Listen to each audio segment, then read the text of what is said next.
뉴욕 증시는 자동차를 비롯한 제조업 분야에서 경기 회복에 분명한 징후들이 나타나 주요 지수가 모두 연중 최고치를 기록하며 크게 올랐습니다. 다우가 9,300선에 육박한 가운데 S&P 500은 종가 기준 1,000선을 돌파했습니다. 한편 유럽 증시는 제조업이 되살아나고 경기 침체가 끝나고 있다는 기대감에 상승세를 탔습니다. 프랑스가 1.5%, 독일도 1.8% 가까이 상승한 가운데 영국은 1.6% 올라 장중 지난해 10월 이후 최고치를 경신하게 됐습니다. 국제 유가는 제조업 활동이 회복세를 보이고 있다는 소식에 원유 소비 증가에 대한 기대감으로 급등했습니다. 9월 인도분 WTI는 3% 오른 매럴당 71달러 58센트에 마쳤습니다. 한국 경제가 지난 두 달간 아시아에서 가장 빠른 회복세를 보이며 회복을 향해 돌진하고 있다고 월스트리트저널이 보도했습니다. 6월 산업 생산이 예상보다 덜 감소하고 7월 교역 총액이 작년 10월 이후 처음 600억 달러를 넘어섰다는 이유를 들었습니다. 안녕하십니까. 이슈 마켓의 최리나입니다. 간밤에 뉴욕 증시에서 주요 3대 지수 모두 연중 최고치를 경신하면서 끝이 났습니다. 다우가 1.25% 올라 9,286을 기록한 한편 S&P 500이 1,000선을 또한 나스닥이 2,000선을 동시에 뚫었는데요. 무엇보다 제조업 경기 개선 소식에 매수세가 집중이 됐고 포드를 비롯한 미국의 자동차 판매 실적이 좋았던 것도 투자 심리를 호전시켰습니다. 보다 자세한 글로벌 증시는 리딩 투자증권 우성재 연구원과 함께 알아보도록 하겠습니다. 안녕하세요. 예, 안녕하세요. 네, 뉴욕 증시 8월 첫 거래일부터 급등세로 출발했네요. 예, 미 증시 이제 8월 첫 거래일이었습니다. 시장에서는 지금 모든 주요 3대 지수가 1000포인트대를 돌파하면서 시장이 강세장의 움직임을 보여주었습니다. 다우 지수 같은 경우는 9286.56포인트, 1.25% 상승으로 장 마감했었고요. 나스닥 지수와 S&P 지수 모두 1000포인트대를 돌파하면서 매물벽을 강하게 돌파하는 모습을 보여주었습니다. 나스닥 지수는 2008포인트대, S&P 지수 또한 1002포인트대를 돌파하면서 시장에서는 지금 1000포인트대를 돌파한 이후에 강세장에 대한 기대감이 커지고 있는 모습을 보여주었습니다. 다우지수의 일봉 차트를 한번 보시겠습니다. 네. 예, 다우지수 지금 연중 최고치를 계속 갱신하고 있는 모습을 보여주고 있습니다. 9000포인트를 돌파한 이후 계속적인 강세장의 움직임을 보여주고 있는데요. 결국은 지금 작년 11월 달에 있었던 9600선 내 부분까지도 상승할 수 있을 것이라는 기대감이 커지고 있는 모습을 보여주고 있습니다. 다우지수의 지금 장 막판까지 계속적인 강세장의 움직임을 보여주면서 결국은 장 막판에 종가가 고가로 갱신을 하면서 장 마감하는 모습을 보여주었습니다. 다우지수의 일중 흐름 차트 한번 보시겠습니다. 예, 다우지수 지금 계속적인 강세장의 움직임을 보여주고 있습니다. 지금 장 초반 주요 지표가 호재로 지금 밝혀지면서 시장의 경기 회복에 대한 기대감이 커지면서 연중 강세장의 랠리를 계속 보여주었었는데요. 결국은 지금 이러한 흐름을 이어가면서 경기 회복에 대한 기대감 그리고 다우지수가 연일 강세장으로 가는 이제 상승 랠리에 대한 기대감이 커지고 있는 것으로 보여지고 있습니다. 네. 장이 열리자마자 아주 긴 지금 양봉이 나왔던 것 같은데 역시나 지표 때문이었던 것 같아요. 예, 지금 이제 미국의 주요 지표들이 아주 좋게 나오는 모습을 보여주었습니다. 6월 건설 지출 같은 경우 예상 밖으로 0.3% 증가한 것으로 발표가 났었는데요. 지금 지난 6월 전월 대비 0.4% 증가한 9,657억 달러를 기록했다고 발표를 했었습니다. 미 상무부가 지금 0.3% 증가한 것으로 발표를 했었는데요. 시장 예상치를 대폭 상회하는 모습을 보여주었습니다. 지금 현재 시장 예상치는 0.5% 감소로 예상을 했기 때문에 플러스 0.8%나 증가하는 모습을 보이면서 지표에 대한 어닝 서프라이즈가 나타난 것으로 지금 보여지고 있습니다. 또한 지금 발표가 있었던 ISM 제조업 지수 또한 지금 예상치를 상회하는 모습을 보이면서 시장의 기대감이 더욱더 커지고 있는 모습을 보여주고 있습니다. 결국은 미 증시가 3분기 이후 경기 회복 국면으로 갈 것이라는 기대감에 무게를 실어주는 지표들의 발표였었는데요. 7월 제조업 지수 같은 경우 48.9를 기록하면서 시장에서의 기대감이 커지고 있는 모습을 보여주고 있습니다. ISM 제조업 지수 같은 경우에는 이제 기준점이 50인데요. 50을 넘느냐 넘지 못하느냐에 따라서 경기가 회복 국면이냐 아니면 후퇴 국면이냐라고 지금 예상을 하고 있는데 지금 6월달 제조업, 7월달 제조업 지수가 48.9를 기록했던 만큼 3분기 이후 50을 넘어설 것이라는 기대감이 더욱 커지고 있는 모습을 보여주고 있습니다. 참고로 2008년도 1월달에 ISM 제조업 지수는 50을 넘었었는데 지금 그 이후 지금 계속적인 하락세를 보여주었었습니다. 지금 이러한 모습을 보이면서 제조업 지수 그리고 이제 주요 지표들이 경기 회복에 대한 무게를 실어주고 있는 모습을 보이면서 시장의 투자 심리가 급격하게 완화되고 있는 모습을 보여주고 있습니다. 결국은 이러한 것들로 인해서 경기 회복에 대한 기대감이 커지고 있고 시장에서의 풍부한 유동성이 지수의 상승을 견인한 것으로 보여지고 있습니다. 네. 지난달은 마이너스였는데 6월 들어서 플러스로 이제 반등에 성공한 건설 지출 부문 그리고 큰 폭으로 개선세가 아주 뚜렷하게 나타났던 제조업 경기 관련 지표 때문에 뉴욕 증시가 크게 올랐던 것으로 보입니다. 자, 뿐만 아니라 또 다른 이슈도 있었죠. 자동차 쪽에서 아주 좋은 판매 실적 얘기도 들렸어요. 예, 지금 자동차 업종에 대해서 지금 이제 GM으로 시작해서 파산에 대한 우려감이 계속 커졌었는데 이제 이러한 부분에서 이제 자동차 판매 회복에 대한 기대감이 커지고 있는 모습을 보여주었습니다. 이 선두에는 포드가 있었습니다. 포드 같은 경우는 장중 10% 이상 상승하는 모습을 보이면서 시장에서 자동차주 관련주에 대한 기대감이 커지고 있는 모습을 보여주고 있습니다. 포드 같은 경우에는 지금 전년 대비로 보았을 때 판매가 더욱더 증가할 것이라는 기대감이 시장에서 선반영되는 모습을 보여주었었는데요. 지금 이 중심에는 중고차 현금 보상 프로그램이라는 미 정부의 구체적인 제도안에 대한 기대감이 크게 증가하는 모습을 보여주었습니다. 지금 이제 중고차 현금 보상 프로그램이라는 것은 중고차를 팔고 연비가 좋은 자동차를 샀을 경우 4,500달러까지 최대 보상을 해준다라는 게 주요 골자의 내용이었었는데요. 결국은 지금 이러한 정책이 시장에서 급격하게 반응을 보이면서 강세장의 움직임을 보여주고 있습니다. 결국은 지금 자동차 업종에 대한 자동차 업종의 매출이 급격하게 증가할 것이라는 기대감이 나오면서 포드의 강세장의 움직임을 보여줬었는데요. 이와 함께 국내 증시에 있는 현대차와 기아차 같은 경우에도 북미에서의 지금 자동차 판매량이 예상치를 상회하는 모습을 보이는 등 자동차 업종이 다시금 부각되고 있는 모습을 보여주고 있습니다. 결국은 이러한 흐름으로 해서 국내 증시에 있는 기아차나 현대차 같은 대형 자동차 업종 또한 이러한 것들에 대한 호재로 작용받을 수 있기 때문에 눈여겨보시는 게 좋을 것 같습니다. 또한 미 증시 같은 경우 영국의 바클레이즈, HSBC 같은 유럽권 금융주들이 실적 개선을 나타내면서 시장에서의 강세장을 한 단계 더 업그레이드하는 모습을 보여주었습니다. 미 증시 같은 경우에는 어제 같은 경우 금융주가 지수의 상승을 견인하는 모습을 보여주었었는데요.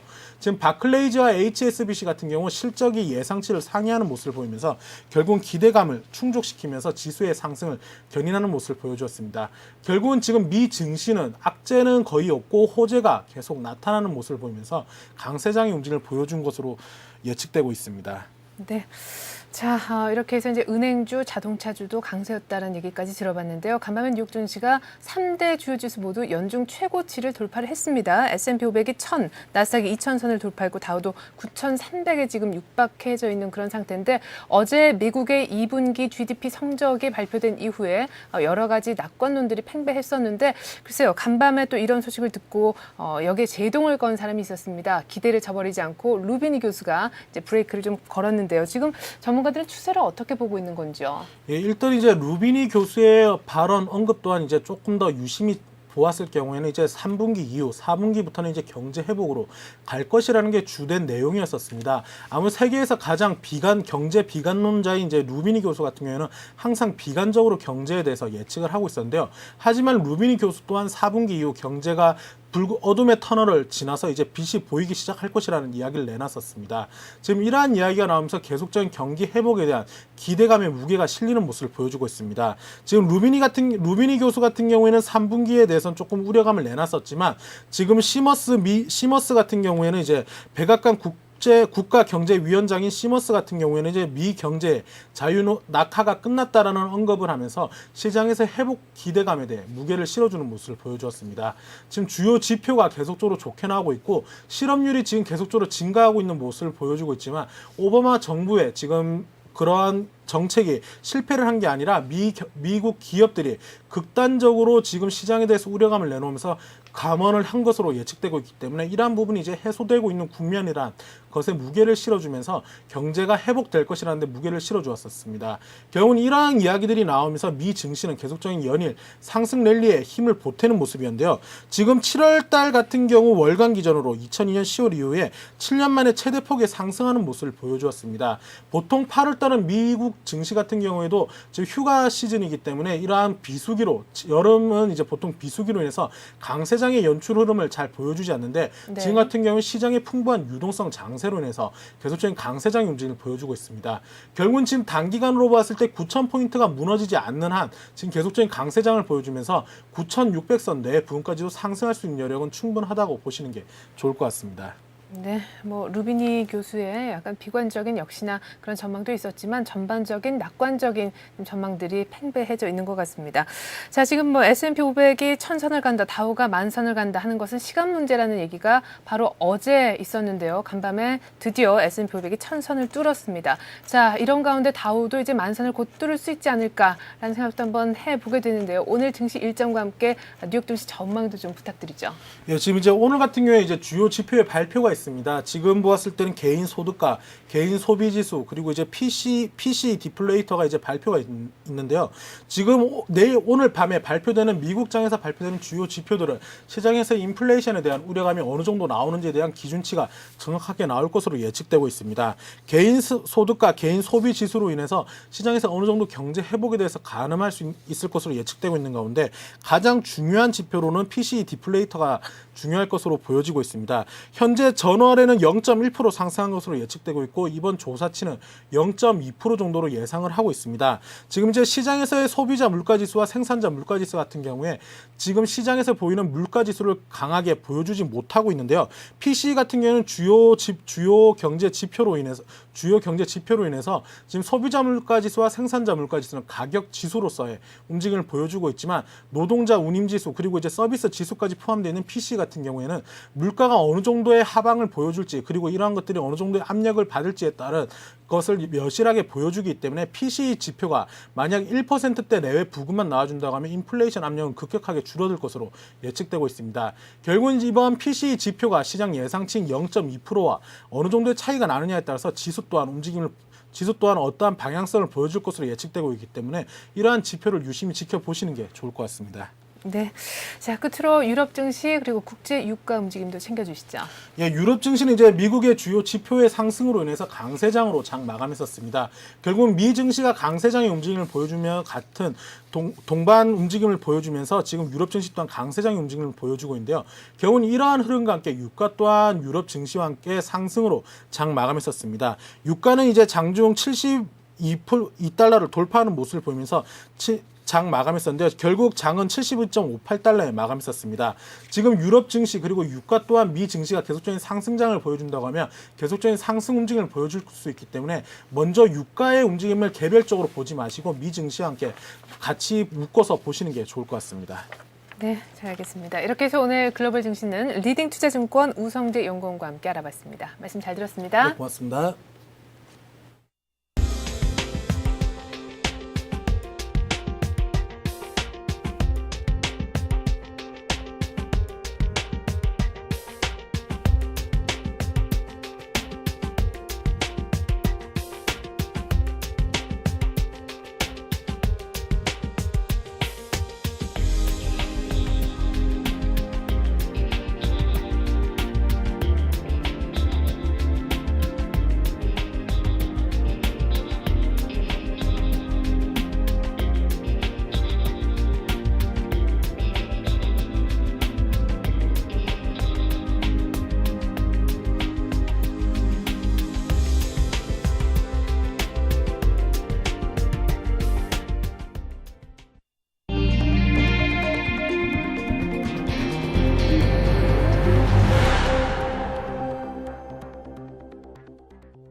(8월 4일) 화요일 뉴스 따라잡기 시간입니다. 오늘은 이현선 기자와 함께하겠습니다. 안녕하세요. 안녕하세요. 네, 한국 경제가 지금 V자형으로 가파르게 성장할 것이다라는 기대감이 있지만 동시에 환율이 너무 가파르게 떨어지다 보니까 또한 환율 때문에 발목이 잡히지 않을까 하는 우려도 동시에 나오고 있잖아요. 실제 이 경기 회복의 환율 어느 정도 영향을 주나요?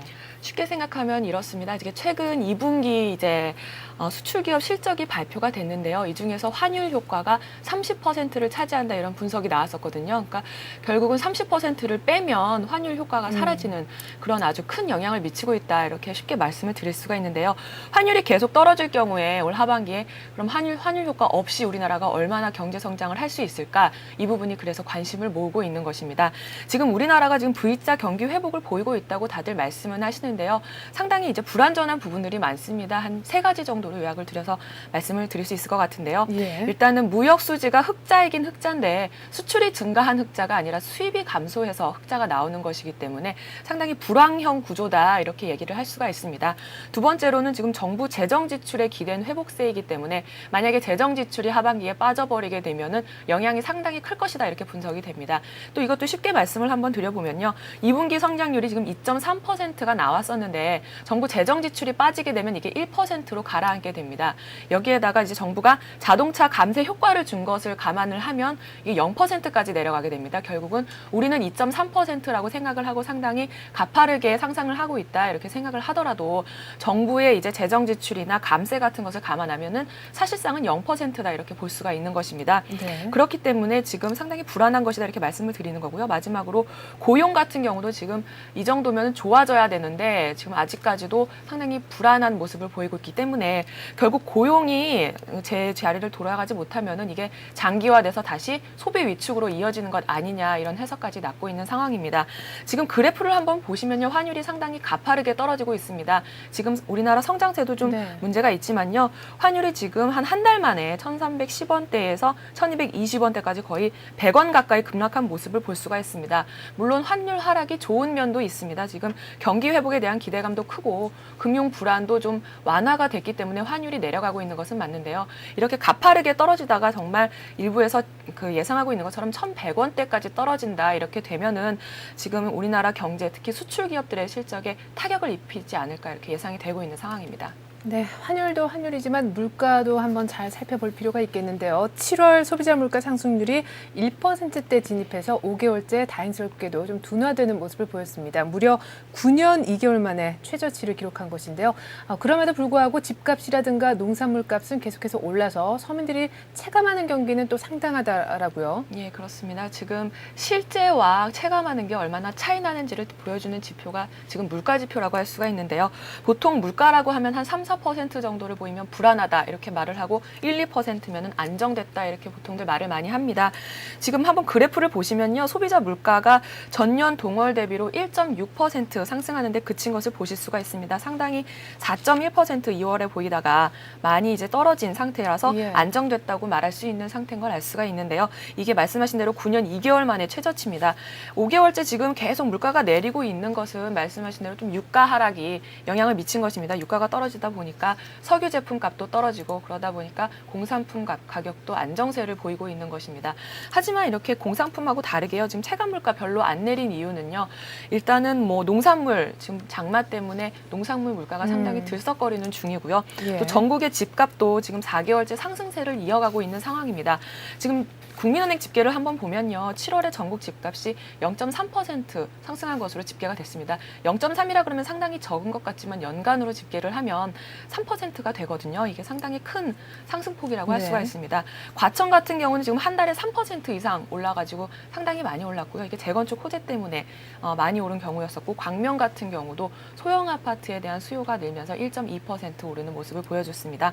이 집값이 4개월 연속 오르는 것도 좀 문제이긴 하지만 지금 오름폭이 계속 확대가 되고 있는 것도 문제고요.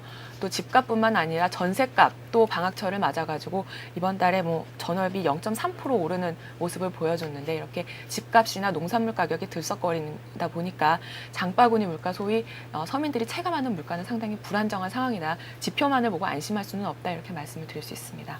네. 자, 그리고 쌍용차 사태도 지금 현재 어디까지 와 있나 짚어볼 텐데요. 쌍용차 지금 파산이 예정대로 강행이 될 전망입니다. 정부도 딱히 지금 직접 지원을 하기가 좀 어렵다라고 의견을 내놨고요. 채권단 또한 쌍용차에 대해서 내일 5시까지 해결점을 못 찾으면 법원에 파산 신청을 하겠다 이렇게 말을 하지 않았습니까? 그렇습니다. 지금 쌍용차가 오늘로 노사협상 결렬된 지가 이제 3일째를 맞고 있는데요.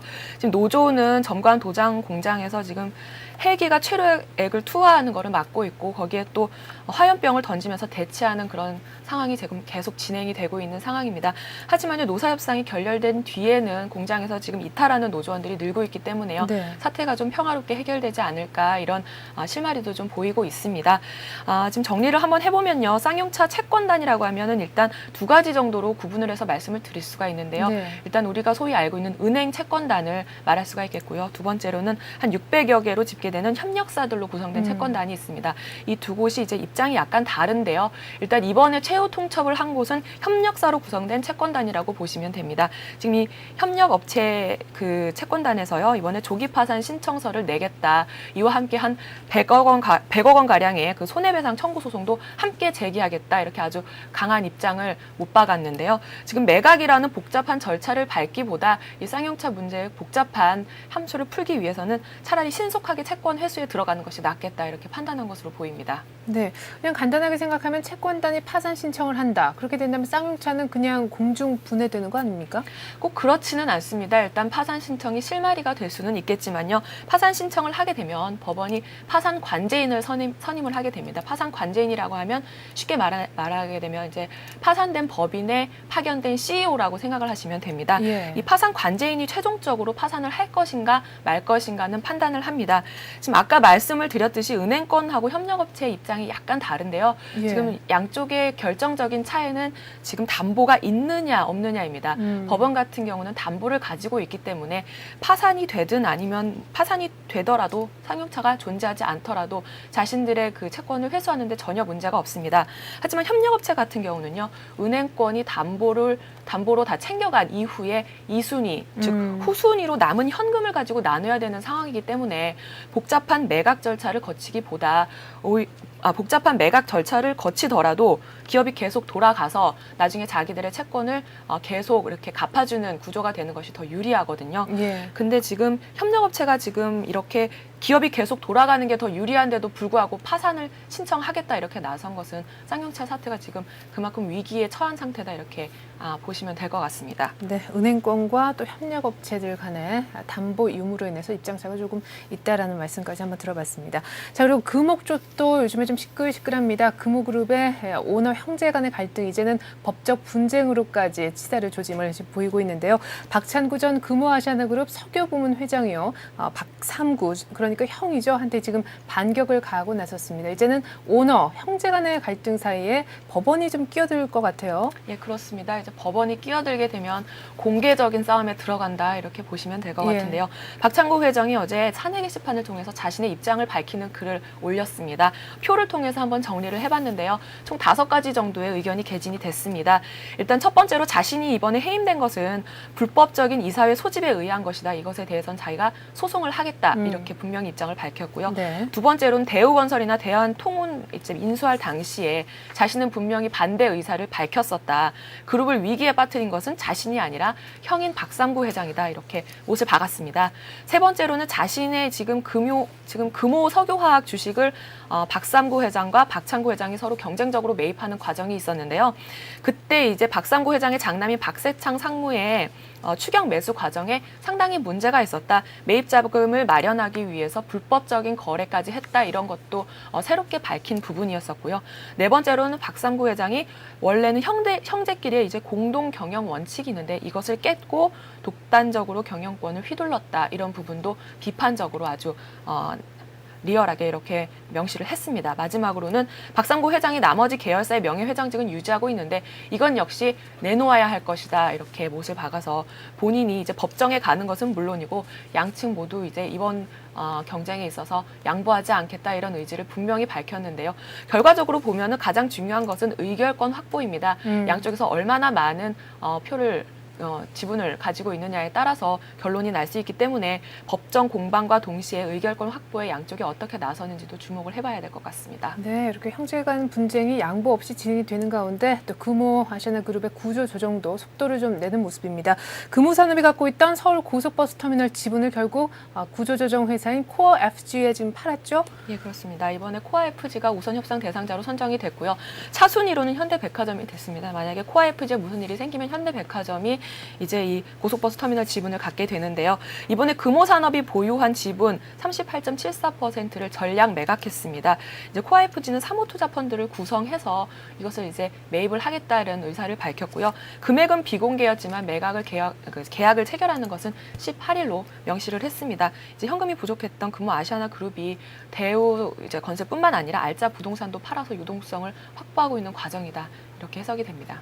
네. 자, 그리고 오늘부터 드디어 증권회사의 CMA 계좌를 통해서도 지급 결제가 가능해지죠? 예, 그렇습니다. 이제 은행뿐만 아니라 증권회사를 통해서도 CMA 계좌를 통해서도 지급 결제가 가능해지는데요. 이 CMA라고 하면은 종합자산관리 계좌라고 우리나라 말로는 풀어서 말씀을 드릴 수가 있는데 이제 예탁금을 어음이나 채권에 투자해서 고객들에게 돌려주는 그런 계좌입니다.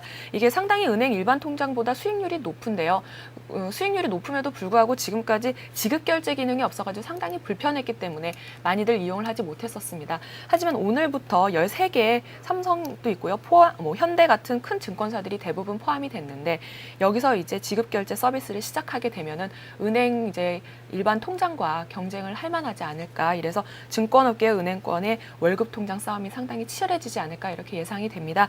지금 지급 결제 서비스라고 하면요. 구체적으로는 입금, 출금은 물론이고요. 송금이나 이제 공과금 납부 같은 대부분의 잔잔한 일들을 모두 처리할 수가 있기 때문에 은행에 굳이 이렇게 이체를 하거나 은행을 통하지 않더라도 증권사를 통해서 편리한 서비스를 이용할 수 있을 전망입니다. 표를 보시면요. 오늘 13개의 증권사가 이번 서비스를 시작을 하게 되는데 앞으로 또 추가적으로 많은 증권사들이 참여를 해서 내년 초 정도면 대부분의 증권사들이 CMA 계좌를 통해서 지급결제 서비스를 하지 않을까 이렇게 예상이 됩니다. 네, CMA 통장과 은행 통장 간의 경계가 오늘부터 사라지게 되겠군요. 자, 이렇게 해서 오늘 뉴스 따라잡기 시간은 이현선 기자와 함께했습니다. 이 기자 말씀 고맙습니다. 감사합니다.